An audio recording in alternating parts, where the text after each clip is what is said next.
ready to do the oil pump gears and rotate the motor to do the time chains and stuff. What is up, everybody? Welcome back to the channel. Ken.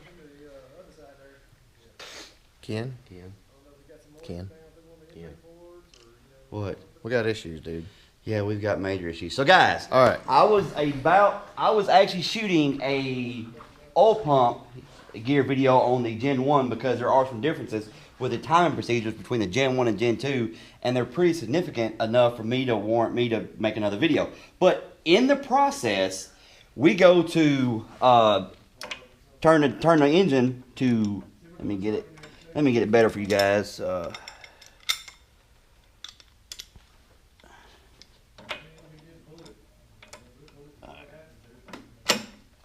But in the process of doing it, normally these engines, you know, you pull the plugs, they turn over very easy. As you can see, whoa, yeah. All the plugs are out of the engine. Every plug is out. What we did, I don't know if you'll be able to see, but if you look down in this cylinder right here, I don't know if you can see it, guys. But if you look down in there, there is water, coolant. There is something in there, and we have done seized up the engine, guys. At first we thought maybe hydrolocks, so we pulled the plugs. We did find moisture coolant in the, it would have to be coolant, and it's in there, guys. It's the piston's all covered up with it, and you know, we pretty much done determined that it's probably done rusted the cylinder wall, been sitting in there so long, and the engine seized up. Yeah, because this is Jeremy's motor for the Viper Blue car. This motor's been sitting for a while. Yes. And so I mean, it could be a number of things. The plugs have been in it, but yeah. So we got all the plugs are out of it, and it just it's seized up. So pretty good. we're gonna pull the head. Yeah. So we're gonna pull the head. That way we can give them a good visual. See what happened. But she said it's been sitting for like 3 or 4 years. So. Yeah, that's what we're thinking. It's been sitting. So even if it got just a little in there, but then it sat for 3 or 4 years. Yeah, I mean, if it's got anything in there and it's set, you know, it rusts, and when it rusts, I mean, yeah, it's that's done. it. It'll seize up the motor. So what we're gonna do now, guys, is we're going to pull ahead. Let's pull ahead, see what's up. All right, guys. So obviously we got issues. We're about to pull the head, but did want to give you a quick update on the Viper Blue Foxbody, apart other than the engine issues. Has been fooling around with the Florida 5.0. I gotta say, I really like those. Those things are really nice. Cody, what do you think of those? I like it. Yeah, heck yeah. I like it. Also doing some wiring up on the Aeromotive fuel system, A1000 baby. Yeah, she's gonna be awesome.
All right, guys, so we were in process of pulling the head, obviously, and all we really need to do is pull the intake.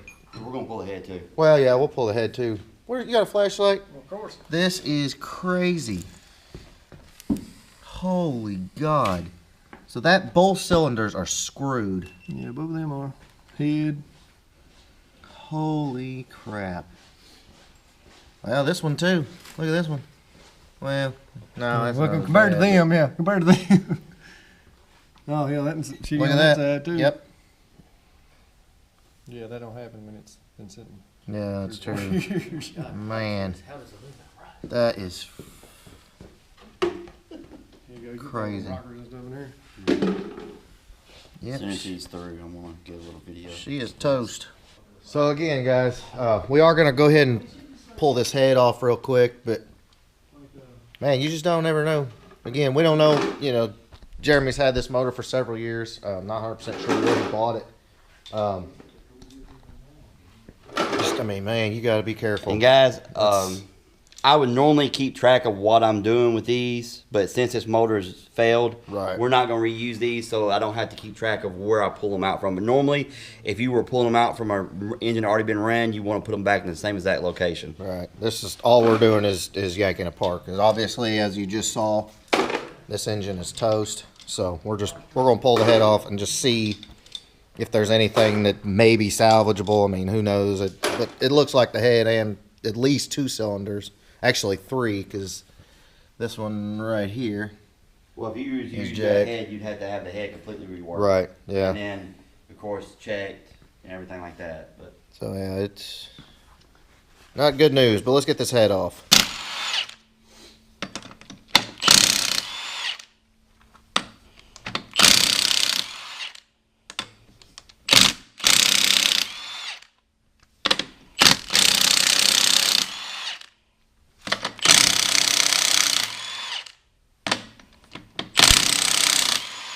I'm not really going in order, guys.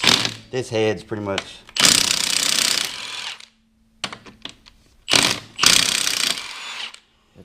This head's obviously done. I mean, you can get a head probably cheaper than you can. A used head probably cheaper than you can rework this head. True. I might be wrong. Yeah, look at the cylinders too. Ooh, ho, ho, ho, ho. Let's turn this over. Oh my God. Yeah, that back one did look. It's done. The back one. It is done. No wonder she wouldn't turn over, huh? Wow.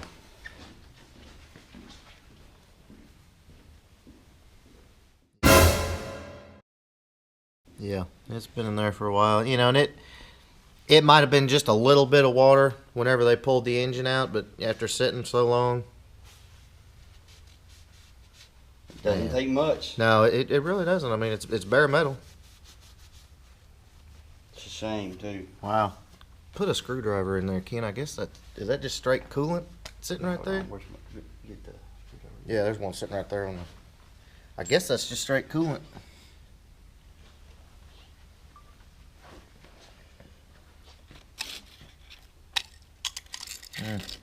Oh God, yeah. Wow. Beautiful motor, all painted. I mean, yeah, everything. They had everything painted. Oh man, that sucks. Jeez. And then of course you look at the head.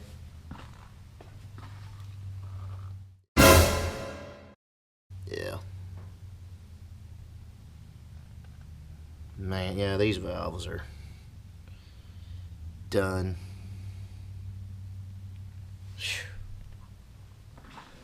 Well, obviously this day has been a little bit different than we anticipated, but again, it's gonna set the Viper Blue back a little bit. But Jeremy is already looking for another motor, and not sure what he's gonna get. You know, Jeremy wants this car to be awesome, so there could be something very awesome on the way for it. Who really knows? But yeah, that's a little that hurts. That definitely hurts.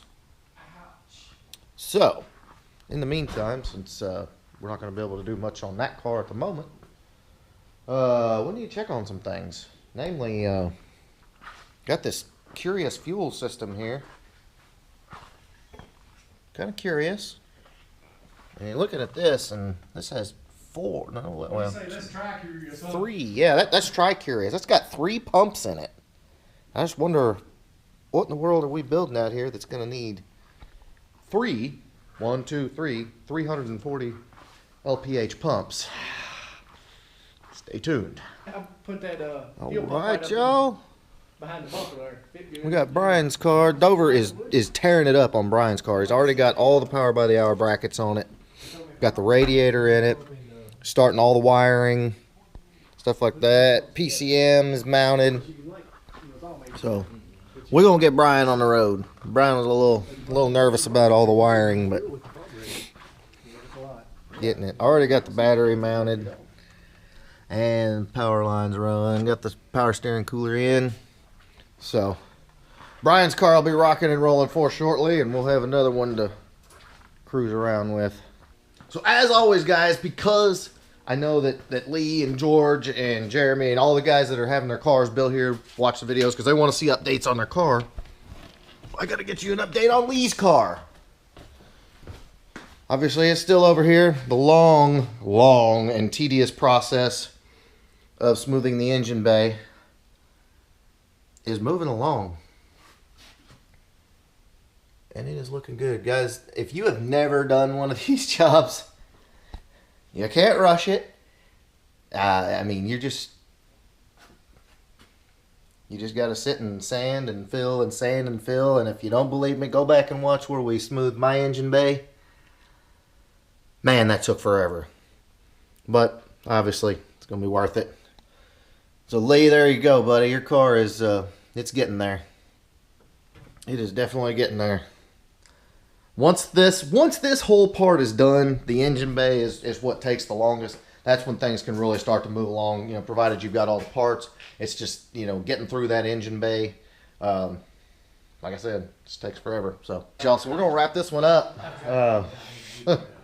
We'll have to figure some stuff out. Obviously, you know, it's car building, guys. It's just, you know, how it goes. So, you know, we're going to salvage as much of this engine as possible. Obviously, the block's going to need to be machined and the head's done. But it is what it is. We're going to grab another engine, or Jeremy's going to grab another engine, and we've got plenty of other stuff to do. Like I showed you, we got the Florida 5.0 cluster in there, which is going to look super sick with those cobalt gauges. This car is, again, once it's done, it's going to be sweet. And it is what it is. Not like we don't have plenty of stuff to do over here. We've got fuel systems, and we've got more Cook's headers, and just stuff everywhere. So, yeah. Crazy day today, right? Great day. Never a dull moment in the coyote swap. Well, any car business, any car building business. But again, this car's going to be sick, and maybe Jeremy will use this as an opportunity to upgrade. So, upgrade. That'll be in one of the coming videos. Stay tuned for that. In the meantime, guys, if you like this video, please give me a big thumbs up for all the ridiculous foxes in here. Smash that subscribe button, hit the notification bell, make sure you get notified. And I will see you May 4th, Jackson, Tennessee, Jackson Dragway. I rented out the track. It's going to be awesome. Ford Takeover. Info is on my website, thefoxcast.com, on the events page. Don't get Ford versus the World. And Ford versus the World right after that. It's going to be awesome. Catch you later.